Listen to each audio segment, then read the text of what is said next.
亲爱的朋友们，大家好，我是张德芬。现在我坐在美国田纳西州纳什维尔市的伊莎内在科学学院，坐在我旁边的呢，就是学院的创始人萨古鲁。他是一位相当具有远见的人道主义者，同时也是影响印度当代50名最重要的人士之一。当然，他也是一位伟大的瑜伽士。今天呢，我就要就中国人常常面临现代的一些问题来请教他，希望得到他一些智慧的开示。Hi, Sadhguru. Nice meeting you. Namaskar. So first of all, I'd like to ask you one question. That is, China is now developing very fast. But with the growth of the economy, people are getting less and less happy. Many people having the depression symptoms, and many of them committed suicide, which create a huge problem for the society. And for Chinese, we think depression is kind of a mental disease, so we are ashamed to talk about it or ask for help. Or we think it's just a temporarily emotional discomfort. We ignore it. So what do you think about depression? And is there any good methods to cure it? We can label human suffering in many different ways.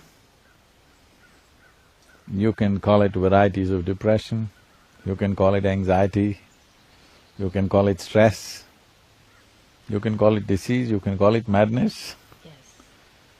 But essentially the problem is just this, that most human beings have not learned how to handle their own thought and emotion. Or in other words, most human beings have not learned how to handle their own intelligence.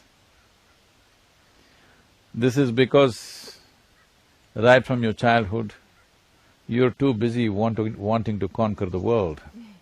You forgot that without having this in your control, this human mechanism, this body and this mind in your control, even if you go and sit on top of the world, still life will be miserable.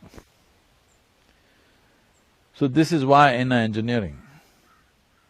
By engineering the outside world, you will have comfort and convenience, but you will not have well-being. If well-being has to happen, you have to engineer your interiority the way you want it. When you say, today the Chinese are suffering from depression, we must understand, China as a nation is a single largest phenomena in terms of moving a large mass of people from extreme poverty to a certain level of affluence and economic and physical well-being. Probably never before in the history of humanity, nearly 1 billion people or more than 1 billion people have moved from poverty to affluence in a matter of one generation. Never before. When you move that rapidly, there will be some pains and aches.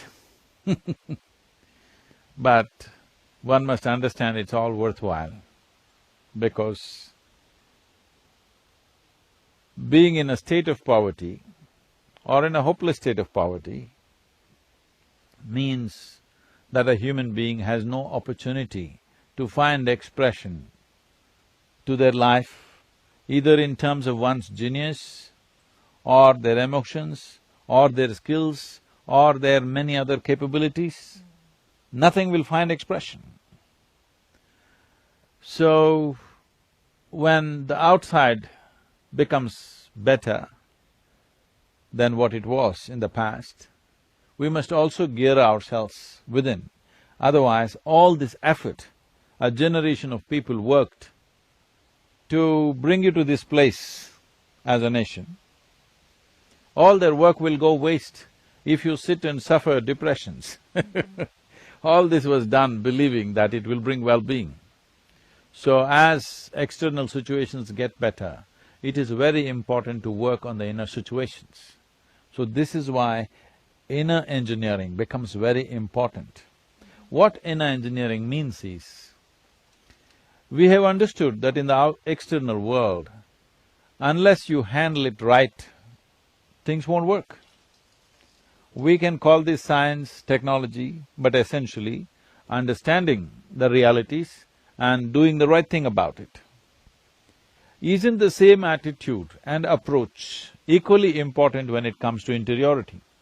When it comes to inner well-being, people are trying to make it happen through belief, by looking up towards heaven, or by philosophies, by ideologies. No, inner well-being also needs to be approached in a scientific manner. As we understand that the external realities must be understood in a scientific manner and handled with appropriate technologies, similarly inner well-being must be approached as a science and handled with appropriate technologies. It is these technologies for well-being that I'm referring to as inner engineering. Okay. So can you share with us some words about inner engineering? It's some philosophy and also techniques about yoga asanas or breathing techniques or meditation that can help us to do the inner transformation. I would like to correct the question. There is no philosophy. Yes. No philosophy. Yes. A scientific understanding of how this functions, and then methods as to how to make it work. There are many ways to look at this, there are many complex ways of looking at it. One simple way of looking at it is, see what you call as my body right now. They say, whoever measured it, they're saying that every second of your life, 37 followed by 21 zeros, that many chemical reactions are happening in this body. I'm asking you to just give you a perspective, 12 zeros means a trillion. So, 37 followed by 21 zeros, whatever that number, that many chemical reactions per second. I'm asking, have you even devised a supercomputer which can track that many chemical reactions? You cannot. But this is a supercomputer like that. Only problem is you have not even bothered to read the user's manual. Yes. So now, we want to teach you a technology through which you can create the right kind of chemistry. When I say the right kind of chemistry, today modern medicine and science is clearly telling you, every human experience has a chemical basis to it. What you call as peace is one kind of chemistry, what you call as joy is another kind of chemistry, what you call as ecstasy is another kind of chemistry, agony, anxiety, depression, stress, every human experience has a chemical basis to it. Now, we are looking at how to create a chemistry of blissfulness, that by your own nature, you're joyful, not because of something that's happening around you, because of what's happening within you, you're joyful. Right now, if you have to be joyful, we have to fix the entire world. Now in a generation, China as a nation has fixed many things on the outside. Now people are complaining about depression because unless you fix the interiority, your experience of life will not be good. Comfort and convenience will come, but well-being will not come. We have to understand this as a generation of people, wherever you may be, largely for most of the population on the planet, except for a certain population in the world, in certain parts of the world, largely for a whole lot of people on the planet, we're enjoying comforts and conveniences no generation ever knew in the history of humanity. We are the most comfortable generation ever, but we are not the most joyful or peaceful generation because we have not brought our inner chemistry to a state of peacefulness and joyfulness. So, there are technologies as to how to create a chemistry of joy. If your very chemistry is joyful, then you being joyful is not dependent or subject to what's happening around you. If right now someone else or something else can determine what happens within you, this is the worst form of slavery, isn't it? Somebody can make you happy, somebody can make you unhappy, somebody can make you stressful, somebody can make you depressed. This is the worst form of slavery because somebody is able to determine what happens within you. What happens within you must be 100% your business, isn't it? So, inner engineering is on many different levels, but the simplest way of expression is this. It is a way of fixing your chemistry so that it is joyful by its own nature. So when you're joyful by your own nature, one thing that happens to you is, there is no fear of suffering anymore, because you have taken the experience of your life into your hands. Only when there is no fear of suffering, you will walk full stride in your life. Otherwise, the very life becomes crippled in many ways. In our lives, if we do not do what we cannot do, that's not a problem. But in our lives, if we do not do what we can do, we're a disaster. But this is what will happen when you are not joyful by your own nature. The fear of suffering will not allow you to do even those things that you can do in your life. So, if you want to avoid this tragedy of life, that you are not a crippled life, one fundamental thing that should happen to every human being is that there is no fear of suffering. Whichever way the outside is, this is how I will be. If this assurance comes to you, then you will explore your life with much more profoundness than ever before. I can do my testimony because after I consistently practice the techniques you taught us, I feel really much better in my inner state, which never happened in my life before. I am a living testimony? Yes, yes. And all your disciples, when I met them, I can tell they are really in joy and happiness. I can show you people, in the last 10 years, they have not had a moment of stress, anxiety, anger, nothing. They just live peacefully and joyfully. Yes. But sometimes we see people, we can tell that they are suffering, you know. We know that as long as they change their attitude or perspectives about things, or even come to learn engineering, inner engineering, or practice it, their life will be much better. But they are very stubborn, they don't want to change. And these people, how can we help them, or how can they help themselves? Nobody enjoys suffering. There's no such thing. Suffering means no enjoyment, okay? You cannot enjoy suffering, but they think there is no other way. Yes. Because they have made investments in misery. Okay, what do you mean by investment in misery? They've invested in misery and they don't have the necessary wisdom and the strength to withdraw the investment or to dump the investment and build a new possibility. But this will not come by changing attitudes. This is the biggest problem. We are offering a simple technology. Why I'm insisting on this word technology is, technology does not demand belief system. Technology does not need that you have to worship it. You just have to learn to use it. Instead of learning to use it, they make a philosophy out of it. Then it doesn't work. See, you have a phone. You have to learn to use it. Instead of that, you every day light incense stick and worship it. It won't work that way. You just have to learn to use it. The same goes for this. Your body and your brain, you just have to learn to use it. You can't have attitude towards it. By changing your attitudes, it's not going to change. If you change your attitudes, socially you will be different. Within yourself you will not be different. Suppose you become very loving because somebody told you being loving is good. Other people will be deceived for some time, but you know, slowly it will build up within you and make you miserable, more miserable than ever before, because trying to love somebody is very stressful and painful.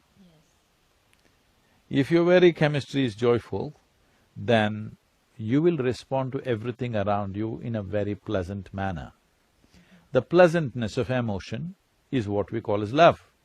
Pleasantness of body is called health. Pleasantness of mind is called peace and joy. Pleasantness of emotion is called love and compassion. Pleasantness of your very life energies is called bliss and ecstasy. So instead of bringing pleasantness into your system, you're trying to practice it by changing attitudes.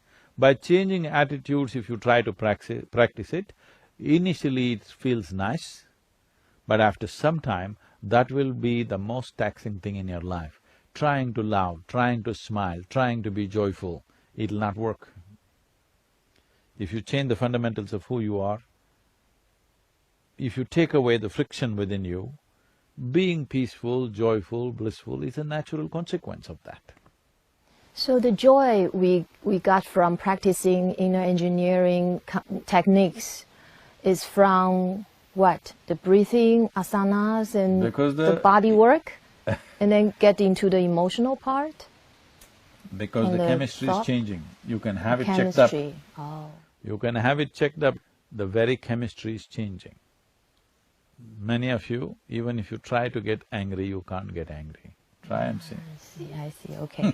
Well, here comes another question about intimate relationship. So what is the functionality of intimate relationship besides that we're forming a family and raising kids? If we are on spiritual path and we are single, do we need to have is it necessary to have an intimate relationship? Is it an aid or a hindrance to our spiritual path? Spiritual process is about turning inward. When it comes to going inward, you can't go hand in hand with somebody. Nobody else can go inside except you. This is a private place. So if you have needs, if you have physical needs, psychological needs, emotional needs, economic or social needs, you form relationships to fulfill that. That's not for something for me to comment because it is an individual need. Each individual may have different kinds of needs. For some it may be mild, for some it may be strong. It is an individual requirement. There is no common prescription that everybody should have a relationship or everybody should not have, there's no such thing. Anyway, to quote somebody, when someone asked this question to Gautama, the Buddha, Gautama said, "It's better to walk alone than to walk with a fool." Not me, I didn't say that. Gautama the Buddha said this because he believes only a fool will choose to walk with you. I'm not saying that, Tiffany. But intimate relationships sometimes can really break your shell and bring yourself to see that, what's going on inside of you. Sometimes we tend to ignore it. We pretend to be peaceful.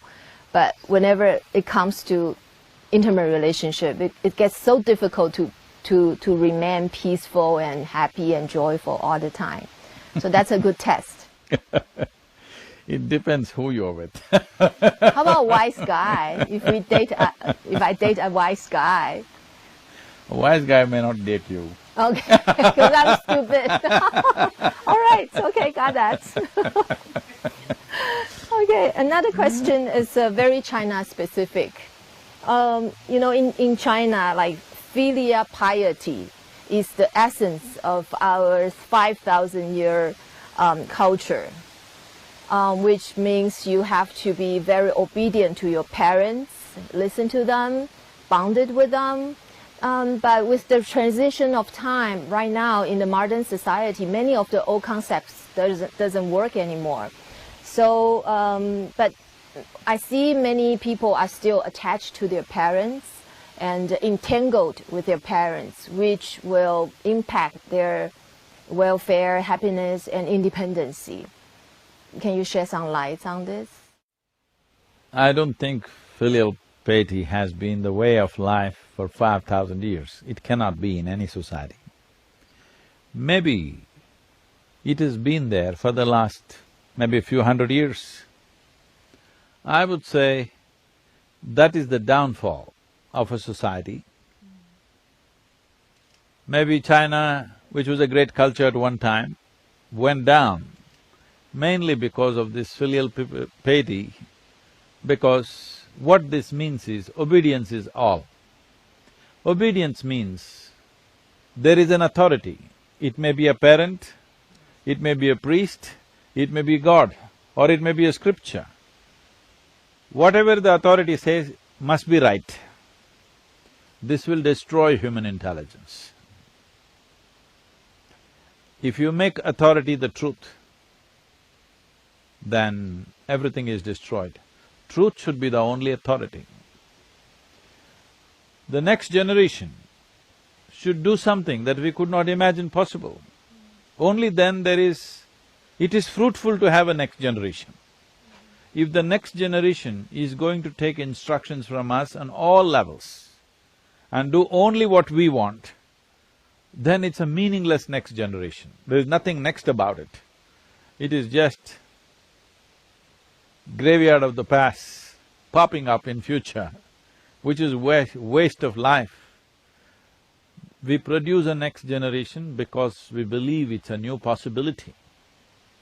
If it's not a new possibility, it just takes instructions from the old, then it's a no good new generation. And instead of those, because of their authoritative nature, who could not earn the necessary love and affection from their children, love, affection, respect must be earned, must never be demanded. The moment you demand it, it becomes ugly. So at least in the parent-child relationship, it's important that respect, love, affection, one must earn. If you simply demand it, you become an authority. If you are an authority, you will always be resented. So if resentment is the basis of one's relationship, it can never be beautiful. It has to become ugly after some time. Above all, it stagnates a society. I think it's good that you mentioned this because China is a clear example of a great culture becoming stagnant over a period of time and going down completely. Now once again, you came up not because you became obedient, you came up because of a revolution. A revolution means the young generation started doing something that the parents never imagined possible. Yes. So, yeah, here comes another related question, which means in China, people tend to choose to live the right way, which means in accordance with the mainstream value. But if they want to seek for self-value or the meaning of life or higher goal, which will in conflict with what their parents or the society agrees. So, what's your suggestion? How should we live our life the best? And then how to live like truthfully and naturally? Truth is a natural happening. If you invent it, that's called a lie. Truth is not something that you invent. Truth is something that you realize. Lie is something that you invent. So you don't have to say truthfully, naturally. What is natural is truth. So, should one follow the precepts of the past or should one come to something new? There should not be a compulsion about breaking the rules of the past. Nor there should be a compulsion that you must only do it the way of the past. It is important that every generation looks at what is really needed, what is not needed. If you do not discard the garbage that you develop in your house, after some time, your whole house will be a garbage bin, isn't it? Every day you must throw out the garbage, then only the house is clean. Similarly in our lives, many things that don't work, we must throw them out on a daily basis. If we don't do that, as a culture, if you don't do it for hundreds of years, then you become stagnant. When you become stagnant, nothing works. Well, as a culture, the Chinese people have experienced this. That is why a revolution was needed to break that mold. Don't once again go into the same thing. Now, revolution need not be one big upheaval in a society. Revolution is the way we think. Right now, if we are constantly looking for better ways of doing every aspect of our life, I'm saying from the simplest, if you just start looking, what is the best way to sit? Invariably you will come to me, you will want to learn yoga. If you start looking, what is the best way to breathe? I'm saying these are all vital things. What is the best way to eat? What is the best way to manage my body? If you just start thinking like this, you will start doing yoga. That is, you will start approaching your physical and mental well-being in a scientific manner. Similarly, what is the best way to interact between two neighbors? If you look at it truthfully, then you will arrive at a science what works best between neighbors, rather than trying to weave a philosophy around it. So, the philosophies of the past also might have been sense at one time, which turned into a kind of a precept over a period of time, then it turned into a law, then it turned into a belief system, then it becomes a religion over a period of time. Instead of that, we have to come to our senses about everything. But will we arrive at an ultimate answer for everything? Maybe not, because changing realities are there. So one way of looking at life is, first and fundamental thing is, there is substantial scientific and medical evidence to show you that your body and your brain will function at its best only when you're joyful. So first thing is this, that you have a body and brain which works well. You have a functioning brain. If this has to happen, you must be in a pleasant state of experience. So first thing is to become joyful by your own nature. If you manage this, you have a functioning brain. Have you noticed this? When you're happy, you find solutions. When you're unhappy, you create problems. Have you not noticed this in every situation in your life? So, this is important. The first and basic thing, this is not done. People think pursuit of happiness is to be achieved. You must be successful towards the end of your life. No, this is the very first thing, that you are joyful by your own nature. Now you have a functioning intelligence, which is not encumbered by any compulsions. You are in pursuit of happiness means you are encumbered by all kinds of compulsions.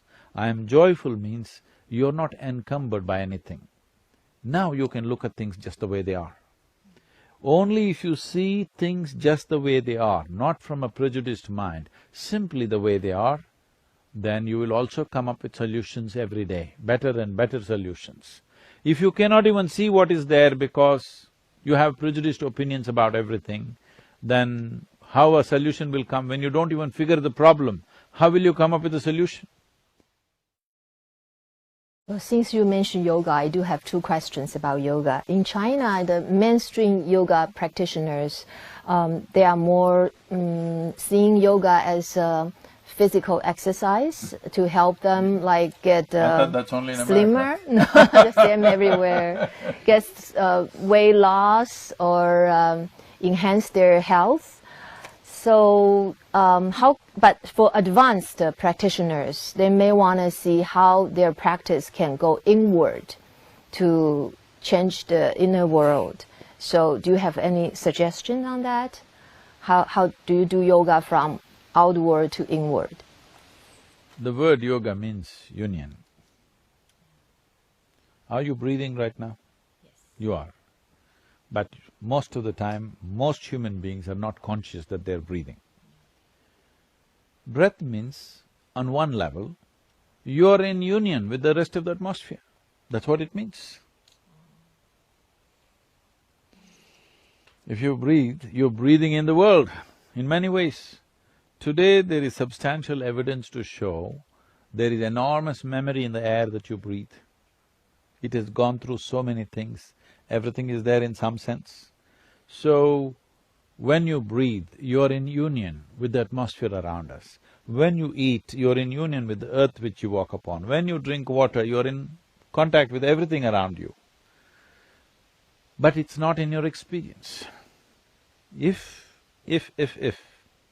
for example, if you were conscious, what you exhale, these trees are inhaling.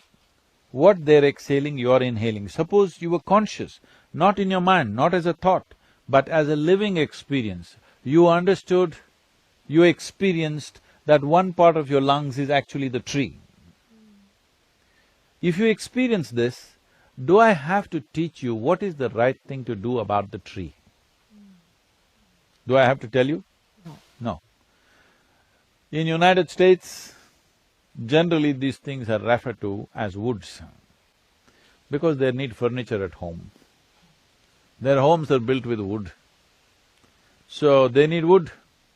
So whoever came here first, they saw the tree and they called it a wood. If you had no compulsions of furniture, if you really looked at a tree and inhaled what the tree is exhaling, you would see it as a part of your life. And it is. Will you realize this after all the trees are gone and your life is going? Or will you realize it now? This is the question. This is not just about… I'm not talking ecology, I'm talking about fundamental life-making material. The water that you drink, the air that you breathe, the food that you eat, the earth that you walk upon, these are all life-making material. This is your life, spread out there. When you gather it, you think it's me. When it's thrown around, you think it's not you. Yoga means you experience everything as yourself. Or in other words, breaking the boundaries of your physical boundary that you are in. But now, a whole lot of people are using yoga to consolidate their boundary. They think they're doing yoga to build abs. Instead of opening up the boundaries of your body, you're trying to consolidate the boundaries of your body. This is like using an airplane to dig into the earth. You know, if you want to dig into the earth also, there are borers which rotate. So you get an airplane where propellers are rotating and you try to dig into the earth, you will realize that it's not made for that purpose and obviously you will be frustrated, and that's all that's happening right now. Every day you get up and twist and turn, after some time you'll get bored and say, hell with it. And you'll do something else after some time. Only if you use an instrument for the purpose for which it is created. If I ask you to unscrew this screw in the furniture, if you try with your hands, all your nails will go. I will allow you to use your teeth, they will also go. But if I give you a simple screwdriver, you will get it out, isn't it? I gave you a screwdriver, you don't know what to do with it, so you put it in your ears and turned it. Damage may happen, well-being will not happen. But a screwdriver can be fantastic if you know how to use it. If you don't know how to use it, it works against you. So I'm using a very simple basic example, but yoga is a very complex, very complex instrument or a technology. Far more complex than most people ever imagine. If you use it well, you can make the entire cosmos happen within you. That's what it means. Yoga means union. Union means if you sit here, removing the boundaries of your physical nature, you can sit here experiencing the entire cosmos within yourself.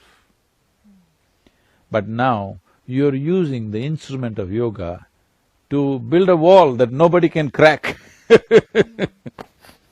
So how can yoga create something like that? So That's why I'm coming to China. Oh, okay. Because, for example, we are in a mountain pose, and if we do it as just asanas, or we do it as you say as a tool to feel the nature, feel that we are part of the nature, or we are one with the nature. Can you tell the difference, or what's the trick? Is in the breathing, or No. how you do it? First thing is, there is no trick.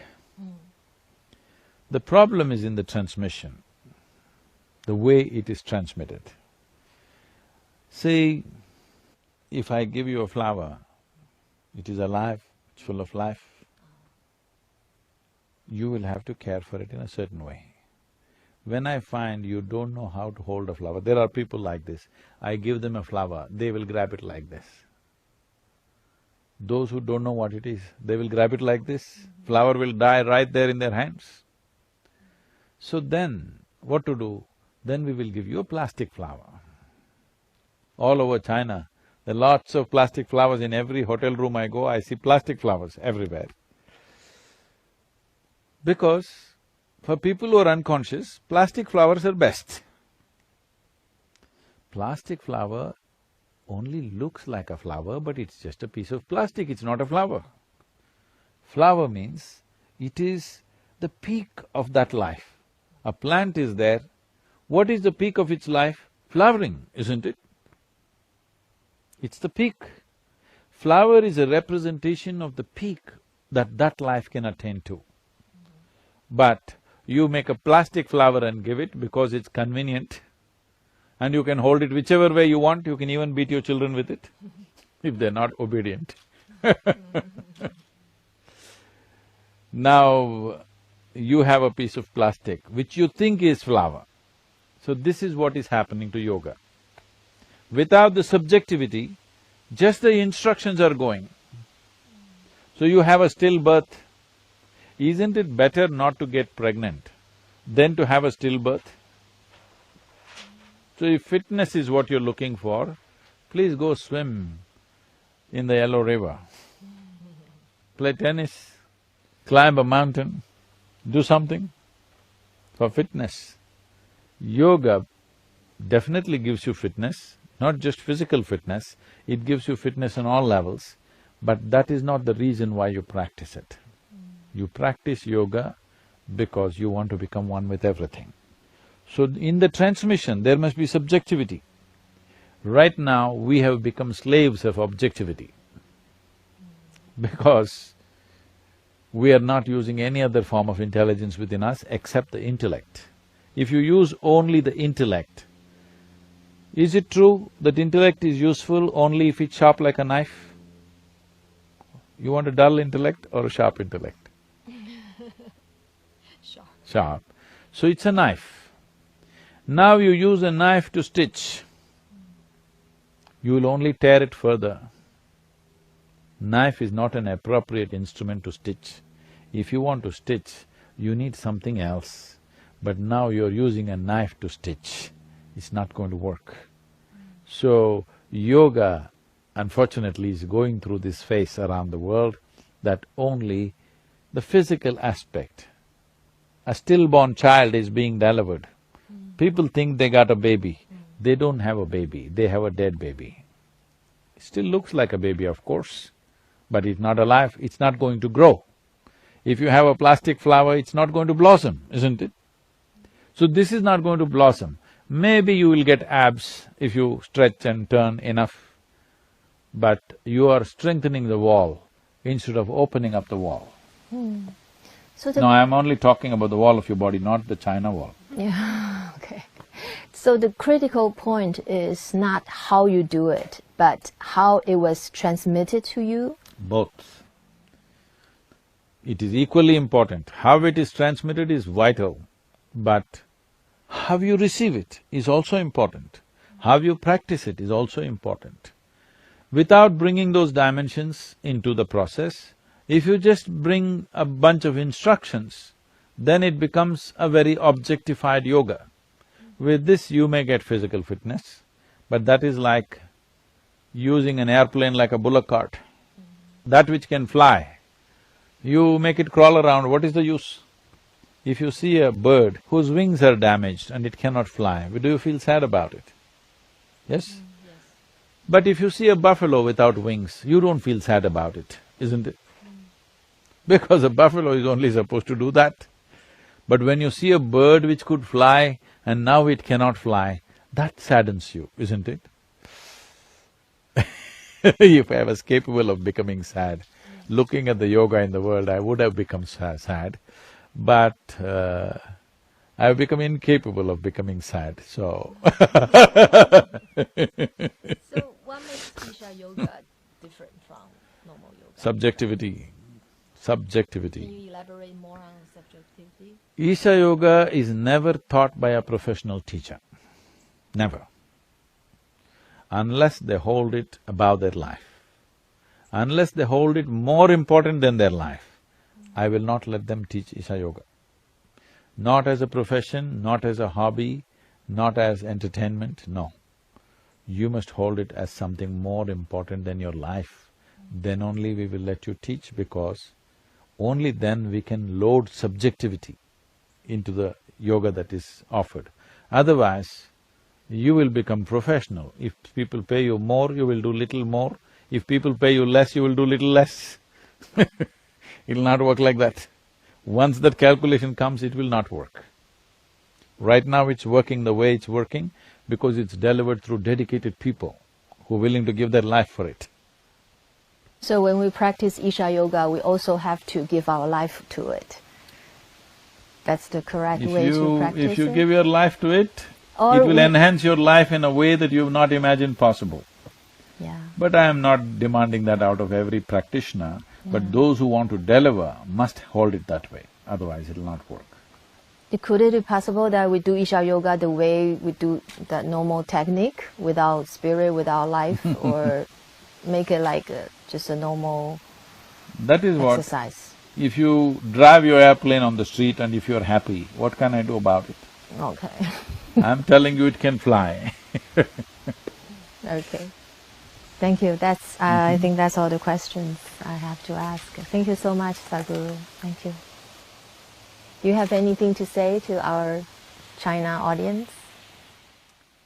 I would say China is a very unique and a successful experiment of our generation.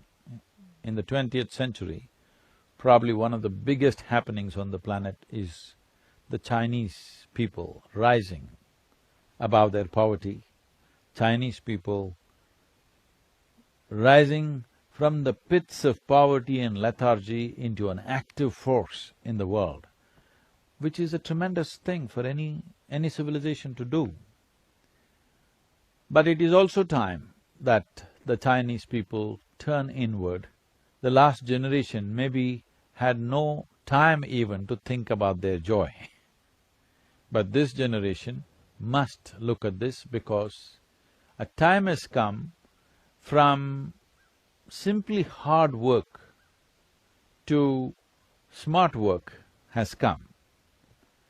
The previous generation spent its time in hard work. This generation must do the work in a smart manner. For this to happen, your brain and body must function at its best, and that will not happen unless you know how to be peaceful and joyful by your own nature. In the process of creating the external, if you destroy the internal, then the very purpose is defeated. We are burning the world for nothing if people are not happy in the end. This is the right juncture where, after having achieved a certain level of physical and material well-being, the Chinese people must also invest in their interiority. We must give up this insecurity that inner well-being will bring external lethargy. We must give up that idea, because you know from your experience, only when you're truly joyful, you're willing to do whatever is needed. When you're little depressed, we can't get you going, isn't it? You can't get a depressed person to be active and doing what is required to be done. But a joyful person is always willing to run and do things, not walk. He is willing to do everything possible, bend backwards if it's necessary. So this flexibility has to come into the Chinese people. This flexibility has to come into entire administration of the Chinese nation, because I think it's an incredible achievement that 1 billion people have been taken from the depths of poverty to a certain level of well-being in one generation. This is something that the humanity should be proud of, because never before such a thing has happened.